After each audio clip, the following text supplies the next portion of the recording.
Jen here with a YA book review for you of a book that has been out for a while. I'm gonna say 2015. Let me double, yeah, 2015. This is The Darkest Part of the Forest by Holly Black. I'm gonna show you the cover because the cover is super intricate, and this is the reason that I bought the book actually.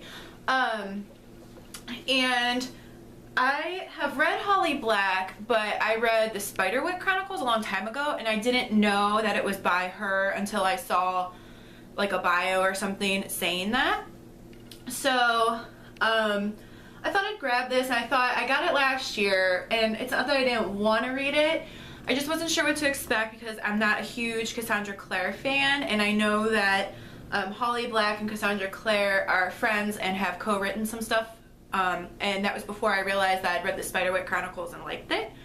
So I decided that it's tomorrow's Halloween, and so this video will be uploaded after that, but I thought it would be a good time to read something a little spooky. And this book is awesome. It is not too creepy, where if you don't like gory things, I mean there's a couple scenes but they're really short, like a paragraph long. They don't just, you know, go on and on and on. And so there is a couple things, but it's kind of like a dark fantasy. So if you've read A Language of Thorns by Leigh Bardugo and have not read this yet, chances are you probably will enjoy this story. It's about 325 pages, and it follows brother and sister Hazel and Ben. They live in a town called Fairfold, and basically this town coexists with the Fae. And how the town is protected is they have, like, you know, I don't want to call it enchantments, but for lack of a better word, they use enchantments and things to keep the Fae away, and they kind of have like this agreement with them.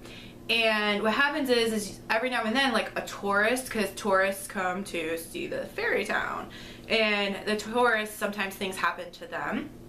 And the reason the tourists come to town, not just to see the fairy town, but there is a horned, for lack of a better word, they call him a prince, Hazel and her brother, who is in a glass coffin in like the middle of the woods, in the darkest part of the forest.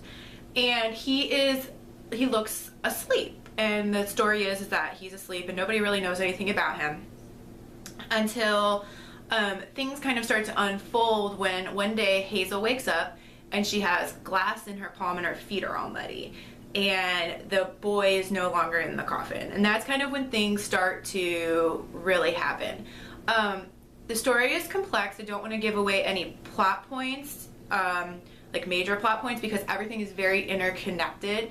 And we kind of learn about Hazel and Ben, and one of the things I liked about this book is that it does have parents who've made mistakes, and it has townspeople who make mistakes, and it shows that adults aren't always perfect, and like adults, you need to trust the adults in your life, but that doesn't always mean that they know exactly what they're doing.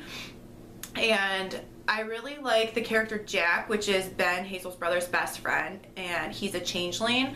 And there's explains how he came to live with them in their town, but I just really liked him as a character for whatever reason. Actually, I really liked all the characters in here. Ben I really enjoyed, and you know, because he is doubting himself and he's gifted with a special musical ability, but then he kind of throws it away because he's afraid of it. And then there's Hazel, who is like strong, and basically there's a great quote that sums up their relationship, is that Ben wrote the stories and Hazel became the stories. So I think that kind of sums it up.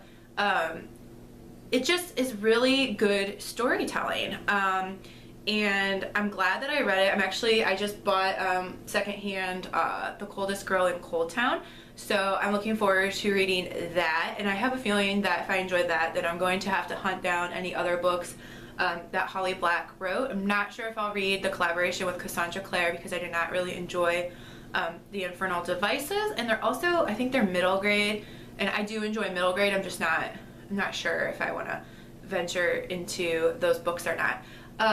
So if you like fairies, and if you like fairy tales, and if you like complex relationships between characters, and yes, there's romance, but it's not the main the main part of the story.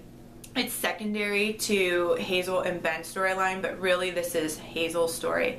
And I actually got teary-eyed at the end, and that's because, not because like something good or bad happened, I just liked the way it ended. It made me feel really good inside.